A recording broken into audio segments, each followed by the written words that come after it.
അവരാണ് ഈ വിഷയം, ഈ സിനിമാ രംഗത്ത് നടക്കുന്ന, തൊഴിലിടത്ത് നടക്കുന്ന ക്രൂരമായ ലൈംഗിക ചൂഷണത്തെക്കുറിച്ചും ഈ ലഹരി ഉപഭോഗത്തെക്കുറിച്ചും ഒക്കെയുള്ള വിവരങ്ങൾ പുറത്തു കൊണ്ടുവന്നത്. അവർ കൊടുത്ത മൊഴിയാണ്.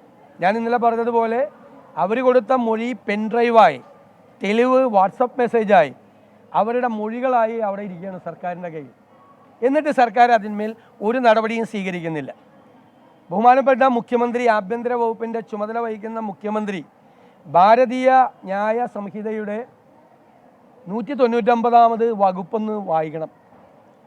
ഇത്തരം സംഭവങ്ങൾ ഉണ്ടായാൽ അത് മറച്ചു വയ്ക്കാതെ അപ്പം തന്നെ നടപടി സ്വീകരിക്കണമെന്നാണ്, അന്വേഷണം നടത്തി കേസെടുക്കണമെന്നാണ്. അങ്ങനെ ചെയ്തില്ലെങ്കിൽ അത് ക്രിമിനൽ കുറ്റമാണ്. ചെയ്തില്ലെങ്കിൽ സർക്കാർ 4.5 വർഷമായിട്ട് ഗുരുതരമായ ക്രിമിനൽ കുറ്റങ്ങളുടെ പരമ്പര ഈ തൊഴിലിടത്തിൽ നടന്നു എന്ന് സർക്കാരിന് അറിവ് കിട്ടിയിട്ടും അത് മറച്ചു വെച്ച് ചെയ്തിരിക്കുന്നത് ഭാരതീയ ന്യായ സംഹിതയുടെ 199 വകുപ്പ് വഴി കുറ്റകരമായ ഒരു കാര്യമാണ് ചെയ്തിരിക്കുന്നത്, അപകടകരമായ കാര്യമാണ് ചെയ്തിരിക്കുന്നത്. സർക്കാർ യഥാർത്ഥത്തിൽ വേട്ടക്കാരോടൊപ്പമാണ്. അവരെ സംരക്ഷിക്കാൻ വേണ്ടിയിട്ടാണ് 4.5 കൊല്ലമായി അവർ ശ്രമിച്ചുകൊണ്ടിരിക്കുന്നത്. ഹേമ കമ്മിറ്റിയും സുപ്രീം കോടതിയൊക്കെ പറഞ്ഞിട്ടുള്ള ഒറ്റ കാര്യമാണ്, അത് ഈ നാട്ടിലെ എല്ലാവർക്കും അറിയാം. ലൈംഗിക ചൂഷണത്തിന് ഇരയാവുന്ന ഈ ഇരയുടെ ഐഡൻറ്റിറ്റി വെളിപ്പെടുത്തരുത്. അത് ആർക്കറിയാൻ പാടുള്ളത്? നിങ്ങൾക്ക് മാധ്യമങ്ങൾക്കറിയാം, എല്ലാവരും അല്ലേ. അതിജീവിത എന്നാണ് പറയുന്നത്, വടക്കേ ഇന്ത്യയിൽ നിർഭയ എന്നാണ് പറയുന്നത്. പണ്ടൊക്കെ സ്ഥലപ്പേര് പറയായിരുന്നു, ഇപ്പം സ്ഥലപ്പേര് പോലും പറയാൻ പാടില്ല. ഒരു തരത്തിലും ഇര ആരാണ് എന്ന് ഐഡൻറ്റിഫൈ ചെയ്യാൻ പാടില്ല. അവരെ ബന്ധുക്കളെ പോലും പേര് പറയാൻ പാടില്ല. അത്രയാണ് സുപ്രീം കോടതി പറഞ്ഞിരിക്കുന്നത്. ആ സുപ്രീം കോടതി പറഞ്ഞിരിക്കുന്നതിൻ്റെ മറവിൽ അതാണ് ജസ്റ്റിസ് ഹേമ സർക്കാരെ അയച്ച കത്തിലെഴുതിയിരിക്കുന്നത്. നിങ്ങളിത് പുറത്തുവിടുമ്പോൾ സുപ്രീം കോടതി പറഞ്ഞിരിക്കുന്ന ഈ പ്രിൻസിപ്പിൾസ് നിങ്ങൾ പാലിക്കണമെന്നാണ്. അതിനെ മുഖ്യമന്ത്രി വ്യാഖ്യാനിച്ച് ഈ റിപ്പോർട്ട് ഒരിക്കലും പുറത്തുവിടരുതെന്ന് ജസ്റ്റിസ് ഹേമ പറഞ്ഞുവെന്നാക്കി. ജസ്റ്റിസ് ഹേമ പറഞ്ഞ ലാസ്റ്റ് ലൈൻ അതാണ്, നിങ്ങൾ പുറത്തുവിടുമ്പോൾ ഇത് നോക്കണമെന്നാണ്. അതെല്ലാവർക്കും അറിയാവുന്ന കാര്യമാണ്. അതവരൊന്ന് ജസ്റ്റിസ് ഹേമ ഒന്ന് ഓർമ്മിപ്പിച്ചു എന്ന് മാത്രമേ സർക്കാരിന്. അതിൻ്റെ മറവിൽ ഈ റിപ്പോർട്ട് പുറത്തുവിടാതെ റിപ്പോർട്ട് പൂഴ്ത്തിവെച്ച് ഗുരുതരമായ ക്രിമിനൽ കുറ്റമാണ് സർക്കാർ ചെയ്തിരിക്കുന്നത്. ഈ സിനിമാ കോൺക്ലേവ് എന്ന് പറയുന്നത് ആരോപണ വിധേയരായ ഇവരെയും ഇരകളെയും ഒരുമിച്ചിരുത്തി ഈ ഇരകളായവരെ അപമാനിക്കുകയാണ്. സ്ത്രീത്വത്തിന് നേരെയുള്ള അപമാനമായിരിക്കും ഈ സിനിമാ കോൺക്ലേവ്. ഒരു കാരണവശാലും അത് നടത്താൻ പാടില്ല. ഈ കുറ്റക്കാരായ ആളുകൾ, സിനിമയിലെ എല്ലാവരും കുഴപ്പക്കാരൊന്നുമല്ല,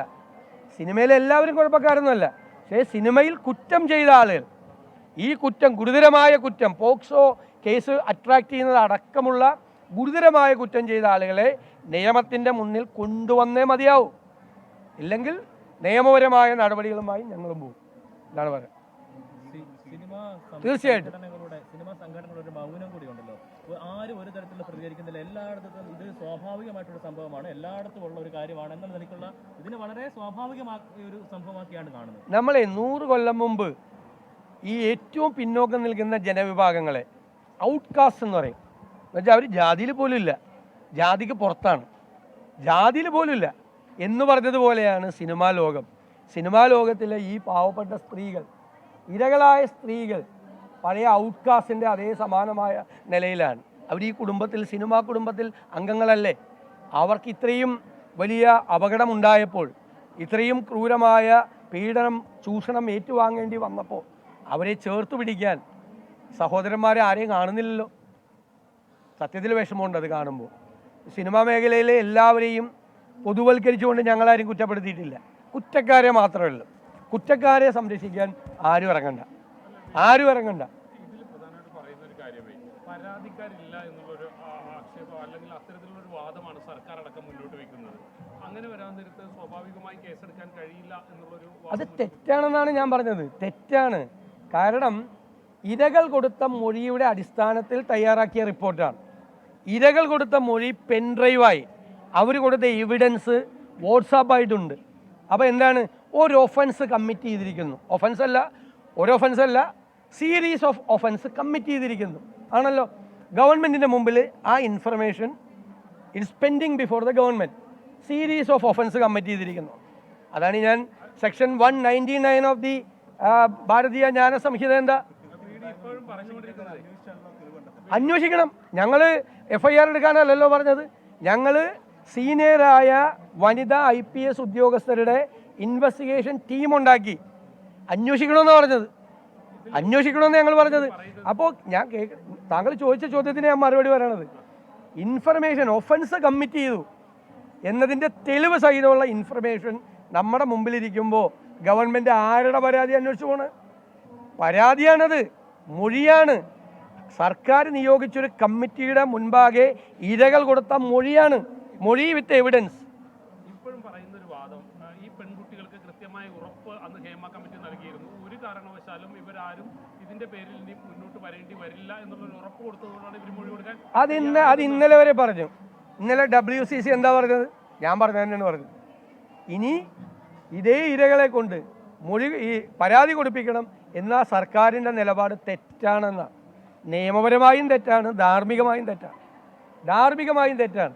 ഞാൻ ചോദിക്കട്ടെ, ഒരു തൊഴിലിടത്തിൽ, ഒരു സർക്കാർ ഓഫീസിൽ ഒരു മുതിർന്ന ഉദ്യോഗസ്ഥൻ കീഴുദ്യോഗസ്ഥയോട് ഇതുപോലെ പെരുമാറി, എന്താ നടപടി? അറിഞ്ഞു കഴിഞ്ഞാൽ അവിടുത്തെ ഏറ്റവും മുകളിലുള്ള ഉദ്യോഗസ്ഥൻ അറിഞ്ഞു കഴിഞ്ഞാൽ എന്താ സ്ഥിതി? അത് ഈ ഇരയായ ആ സ്ത്രീക്ക് അപമാനമാവും ഈ സംഭവം പുറത്തറിഞ്ഞാൽ. അതുകൊണ്ട് ഇത് മൂടി വയ്ക്കില്ല. He has to inform the police. Then police has to investigate. Then take the case. അന്നത്തെ DGP ആയിരുന്ന ബെഹ്റ പറഞ്ഞത് നിയമം കൊണ്ട് ഇതിലൊരു കേസ് എടുക്കാൻ കഴിയില്ല എന്നുള്ളൊരു നിയമോപദേശം. അത് ബെഹ്റ അല്ല നിയമോപദേശം കൊടുക്കേണ്ടത്. സർക്കാരിന് ആവശ്യമായ ഉപദേശമാണ് അദ്ദേഹം കൊടുത്തത്, സർക്കാർ ആഗ്രഹിച്ച ഉപദേശം. അത് പണ്ട് ഈ അഡ്വക്കേറ്റ് ജനറൽമാരെ ഇന്ന് അഭിപ്രായം എഴുതി വാങ്ങിക്കുന്ന പോലത്തെ പരിപാടിയാണ്. ഇതൊക്കെ സാമാന്യമായ നീതിബോധമുള്ള എല്ലാവർക്കും അറിയാവുന്ന കാര്യമാണ്. ഇത് ലോ പോലും പഠിക്കണ്ട ഇതിനു വേണ്ടിയിട്ട്. അല്പസമയം മുമ്പ് ഈ മന്ത്രി സജി ചെറിയാനെ തള്ളിക്കൊണ്ട് KN ബാലഗോപാൽ രംഗത്തെത്തിയിട്ടുണ്ട്. അതായത് ഈ പരിഷ്കരിച്ച നിയമങ്ങൾ പ്രകാരം സ്വമേധയാ കേസെടുക്കുന്നത് തടസ്സമില്ല എന്നാണ് ഇപ്പോൾ അപ്പം എന്നെ പിന്തുണച്ചെന്ന് പറയാം ബാലഗോപാൽ. ഞാൻ പറയുന്നത് അതേ വാദം ഞാൻ കഴിഞ്ഞ 3-4 ദിവസമായി ഞങ്ങളെല്ലാം ഉയർത്തിക്കൊണ്ടിരിക്കുന്ന അതേ വാദത്തിനാണ് ധനകാര്യമന്ത്രി പിന്തുണ നൽകിയത്. കേസ് എടുക്കണമെന്നാണ്. 199 അനുസരിച്ച് കേസ് എടുത്തില്ലെങ്കിൽ ഇത് ഒളിച്ചു വെച്ചാൽ അവർക്ക് 6 മാസം തടവ് ശിക്ഷ കിട്ടും. മനസ്സിലായില്ലേ? ഇതറിയാം, ഇത് വായിച്ചവരാണ്. 2 സാംസ്കാരിക മന്ത്രിമാരാണ് ഇത് വായിച്ചവർ. മുഖ്യമന്ത്രി ഇതറിയാവുന്ന ആൾ. അവർ 4.5 കൊല്ലമായി ഇങ്ങനെ ഒരു ഒഫൻസ് കമ്മിറ്റ് ചെയ്ത വിവരം അറിഞ്ഞിട്ടും മറച്ചു വെച്ചിരുന്നു. അതാണ് വളരെ ലളിതമാണ്. ഇത് ഒട്ടും സങ്കീർണമല്ല, ഒട്ടും കോംപ്ലിക്കേറ്റഡ് അല്ല. ഗുരുതരമായ തെറ്റാണ് സർക്കാർ ചെയ്തിരിക്കുന്നത്. അല്ലേ ഞാൻ പറഞ്ഞത്, ആ കുടുംബത്തിലെ അംഗങ്ങളല്ലേ ഈ പാവം പെൺകുട്ടി. ഞങ്ങൾ അവരുടെ കൂടെയാണ്. ഞങ്ങൾക്ക് കടുത്ത സ്ത്രീപക്ഷ നിലപാടാണ്. എവിടെയാണ് സ്ത്രീകൾ അപമാനിക്കപ്പെടുന്നത്, എവിടെയാണ് അവർ പാർശ്വവൽക്കരിക്കപ്പെടുന്നത്, എവിടെയാണ് അവരുടെ മീതെ അധീശത്വം സ്ഥാപിക്കുന്നത്, പരാതിക്കാർ തന്നെ പരാതിയുമായി വരണം എന്ന നിലപാട് ഒരിക്കൽ കൂടി തള്ളുകയാണ് പ്രതിപക്ഷ നേതാവ്. മുഖ്യമന്ത്രി ഭാരതീയ ന്യായ സംഹിതയുടെ 199 വകുപ്പ് വായിച്ചാൽ ഈ കാര്യം വ്യക്തമാകും. നിയമ നടപടികളിലേക്ക് സർക്കാർ കടക്കണമെന്ന നിലപാട് ആവർത്തിക്കുകയാണ് പ്രതിപക്ഷ നേതാവ്. കൂടാതെ ധനമന്ത്രി ഈ കാര്യത്തിൽ തന്നെ പിന്തുണച്ചിരിക്കുന്നു എന്നും സതീശൻ പറയുന്നു.